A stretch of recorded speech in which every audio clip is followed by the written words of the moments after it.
an unexpected honour, and one that I'm extremely grateful to receive, particularly from the hands of Keith, with whom I've been working closely for many, many years on some of the problems that he's outlined. And the most recent of them was, of course, the last-minute attempt by, he mentioned a backbencher, I'll say his name, Patrick Cormack, who I have to address as my noble friend, because that's the custom.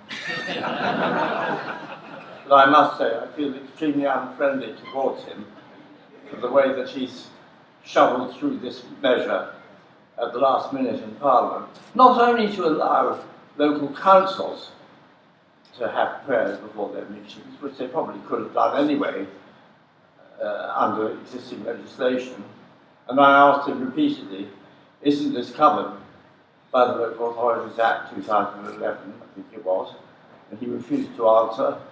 In fact, he didn't answer any of the questions that I put to him during the debates, and I raised that at the very last minute as well, without getting an answer. But it was not only local authorities, but all sorts of miscellaneous public bodies, like drainage authorities, were given the power to have prayers before their meetings.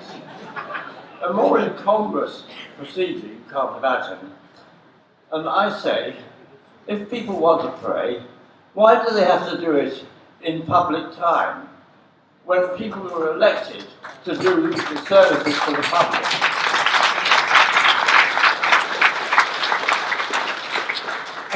There's nothing to stop people who belong to a local authority or a drainage authority from arranging to meet in private 5 minutes or 10 minutes before the hour appointed for the public meeting and doing whatever they want, including praying. And one of my ambitions is to remove prayers from the House of Lords. Yes.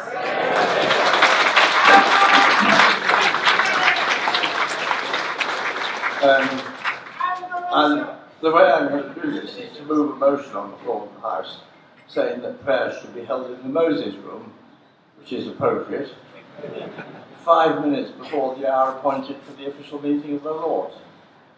But I'm not going to do this until I'm on my deathbed, so that nobody can object to it.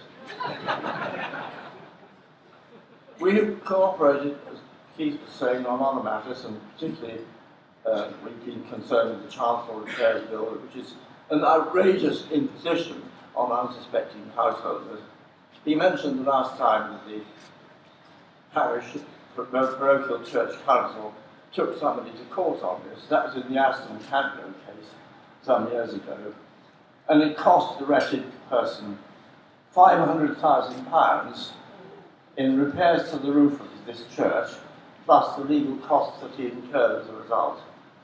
And this threat is hanging over many householders all over the country, some of them completely unsuspecting that they're under that obligation, but others who discover that their house or their land has been registered for the chancel repairs are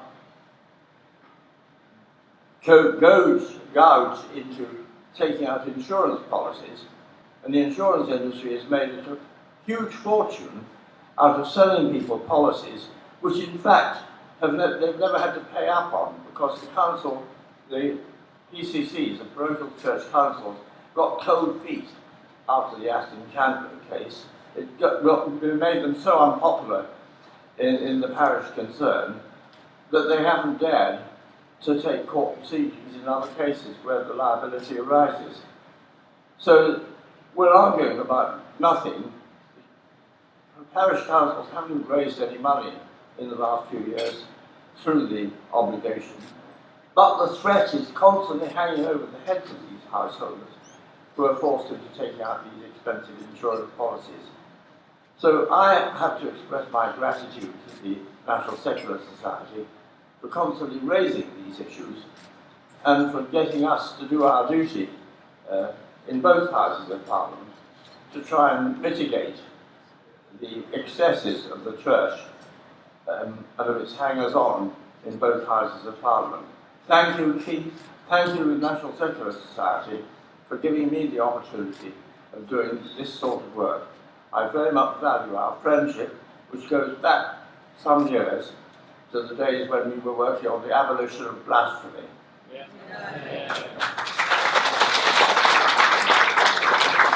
And I still look on that as my greatest achievement in my lifetime in Parliament.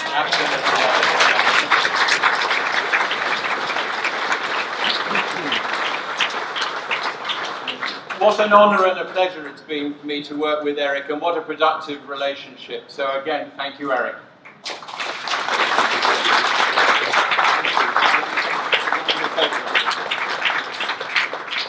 We'll just get this wretched thing out. Should we move a little this way, and then we can have a...